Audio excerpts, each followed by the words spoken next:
You're sitting in a restaurant, minding your own business, and something makes you look up. Someone across the room is staring at you. You don't know how you knew. You didn't hear anything. You didn't see movement in your peripheral vision. You just knew. And your body reacted before your brain had finished the thought. Your heart rate shifted. Your posture changed. Your awareness narrowed to that one person. That feeling, that instant, wordless, physical response to being watched, is not a quirk of your personality. It is not social anxiety. It is a survival system so old it predates language, predates fire-making, predates almost everything we think of as human civilization. And the real story of why it exists in you is far stranger than you'd expect. Start with the fact that human beings are genuinely exceptional at detecting when they're being watched. Studies going back decades have consistently found that people can sense the gaze of another person even when that person is outside their direct line of sight. A 1989 study by psychologist Rupert Sheldrake documented the phenomenon across repeated controlled trials and found detection rates well above chance. The results were controversial, they still are, but the broader phenomenon, the visceral feeling of being watched, is one of the most reliably reported human experiences on Earth. Nearly everyone has felt it. The more important question isn't whether it's real, it's why it exists at all. Go back 300,000 years. Your ancestors were not at the top of the food chain, not even close. Homo sapiens in their early existence were mid-tier predators at best, competing with lions, leopards, hyenas, and other animals that were faster, stronger, and had evolved specifically to hunt things that moved the way humans moved. In that environment, being watched meant something very different than it does in a restaurant. Being watched meant something was deciding whether or not to attack you. Your brain developed a system to handle this. Neuroscientists and researchers studying threat detection have found that the human brain processes potential gaze detection through the amygdala, the same deep, ancient structure that processes fear. The amygdala responds to being watched before the conscious mind has a chance to evaluate the situation. This is not a higher cognitive function. It is not reasoning. It is a reflex wired directly into the most primitive architecture of your brain, the part that was already old when language was still new. The mechanism works something like this. Your visual system is constantly scanning the environment for cues. Direct eye contact triggers a specific response that indirect gaze does not. Neuroscientist Uta Frith has described how human infants respond to direct gaze within hours of birth, before they have learned anything about social rules. The gaze detection system is not taught. It is built in. You come out of the womb already wired to notice when something is looking at you. Why would evolution build something so specific? Because the difference between a predator looking at you and a predator looking at something else used to be the difference between life and death. An animal whose gaze was fixed on you was selecting you as prey. An animal whose gaze was fixed elsewhere was not. Knowing which was which, quickly, before you had time to consciously analyze the situation, was a survival advantage so significant that over hundreds of thousands of generations, it became one of the deepest and most automatic responses in the human body. And it wasn't only predators you needed to watch for. Within human groups, being watched was equally loaded with survival meaning. Anthropologist Robin Dunbar, whose work on group size and social bonding in early humans is some of the most widely cited in evolutionary psychology, has argued that early human groups depended on constant monitoring of social dynamics. Who had power? Who was a threat?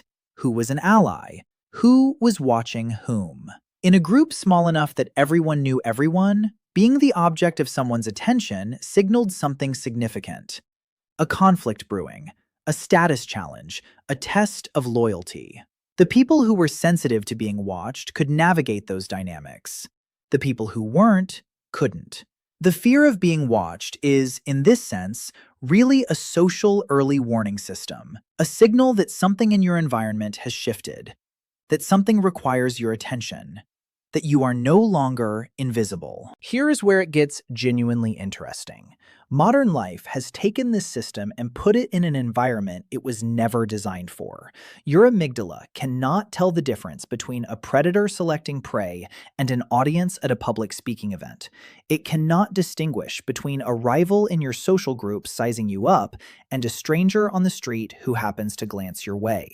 The threat signal fires first. The conscious evaluation of whether the threat is real comes second.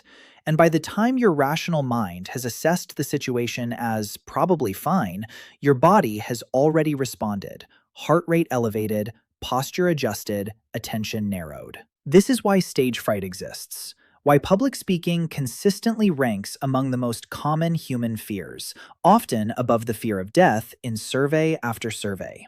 Your nervous system interprets a room full of faces turned toward you as a survival threat. The fact that these people came to listen to you, that they are not predators, that you are standing in a safe building in a modern city does not register in the part of your brain handling the response. The amygdala sees the gaze. It fires the alarm every single time. Research by neuroscientist Joseph Ledoux, whose work on the amygdala and fear responses has been foundational in understanding how the human brain processes threat, shows that this system operates through two distinct pathways. The low road, fast and automatic, processes the threat signal and triggers the physical response before you're consciously aware of it. The high road, slower and more deliberate, processes the same information through the cortex where rational evaluation can occur. The low road always gets there first. You feel the fear before you've decided whether to be afraid. This architecture made perfect sense for the environment it evolved in. In the African savanna, the cost of a false negative, failing to detect a genuine threat, was death. The cost of a false positive, reacting to a non-threat as if it were real, was a moment of wasted energy. Natural selection strongly favors the system that avoids false negatives, even if it produces a lot of false positives, which is why modern humans are equipped with a hair-trigger threat detector that fires constantly in situations where no actual threat exists. And it isn't just the physical fear response. The sense of being watched also activates something subtler and stranger, a shift in behavior. Studies by psychologists Melissa Bateson, Daniel Nettle, and others have found that even the suggestion of being observed, even printed images of human eyes placed near an honesty box or a bicycle rack, measurably changes how people behave. People contribute more money. They steal less. They cooperate more. The presence of watching eyes, even fake ones, even photographs, triggers the same social monitoring instinct that evolved to keep you in good standing with your group. You behave as if you are being judged, because for 300,000 years, you almost certainly were. This connects to something deeper. In small group environments, your reputation was everything. A bad reputation meant exclusion from the group. Exclusion from the group, in an environment without supermarkets or hospitals or any of the safety nets of modern life, meant death.